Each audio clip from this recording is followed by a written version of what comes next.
reason bakit gusto nila si Yorme, no? Tingnan nyo naman guys kung gaano kalinis na po itong Divisoria. Ito yung papasok po ng Divisoria. So ang luwag oh. Ayan nyo, pakita ko sa inyo. Stoplight galing dito.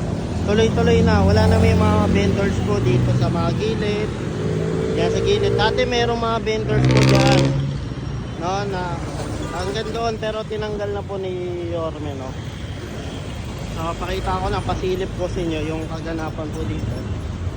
So isa sa mga nakita po natin dito. Grabe ang linis. Kay Yorme lang talaga yung ganito, no?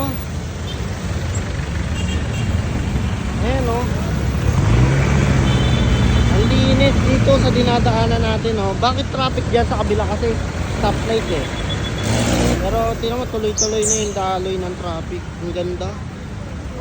Ganda ng ginawa ni Yorme sa Maynila.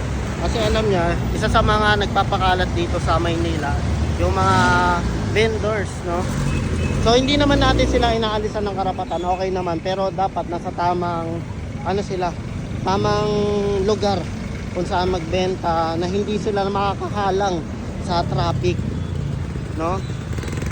Pero meron tayo mga ilan-ilan mga basura doon, pero tingin ko ngayon na lang yan eh. Talagang hindi talaga mawala, no? Dapat talaga, kasi alam ko dito, kaya sobrang ang linis dito. May naglinis na dito kaninang umaga. So bumalik na lang yung ibang mga basura. I think ngayon na lang yan, no? Kaya tao rin eh, dapat nasa tao rin talaga yung disiplina eh. Ito yung tutuban. Yan, ang luwag.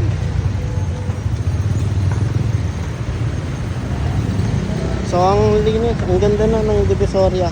May mga ilan-ilan na lang pong makakalat po dito. Yan, tutuban. Ito na yan mismo, Divisoria na yan. 19. Ang ganda na ng Divisoria ngayon, no? Grabe. Yorme lang pala ay, lalo dito, ang luwag.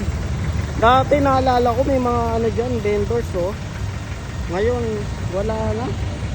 Dito, isa sa mga vendors kasi yung magpapakalat dito. Dati meron dyan, no? Saka doon, lalo doon, no? Meron doon, no? Ngayon wala na. Tsaka dito 2017 napunta ako dito, talagang hindi ka talaga makaraan.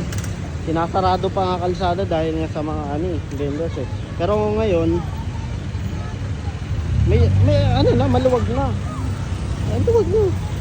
Tinanggal na yung yung mga vendors. So kung meron man sila na lang, no. Pero own risk yan. Kunyari kapag na kayo at nasa inyo na yan, no. Pero hopefully na maayos na Yorme, mabigyan sila ng tamang kung saan lalagyan, saan sila pwedeng magtinda.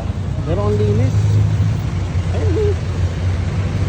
Ayun, mga bago lang yan, oh. Tingnan mo naman sa sa paligid, kaya kailangan talaga may nakabantay talaga dito. Kasi pag wala na, ang dami mga nagkakalat na. Dapat guys, sa tao yung disiplina. So ito yung update natin dito po sa Divisoria, kung saan pinalinis na po ni Yorme yung Divisoria po ngayon, no? So ang ganda na. So pa-like, pa-share po para updated po kayo dito.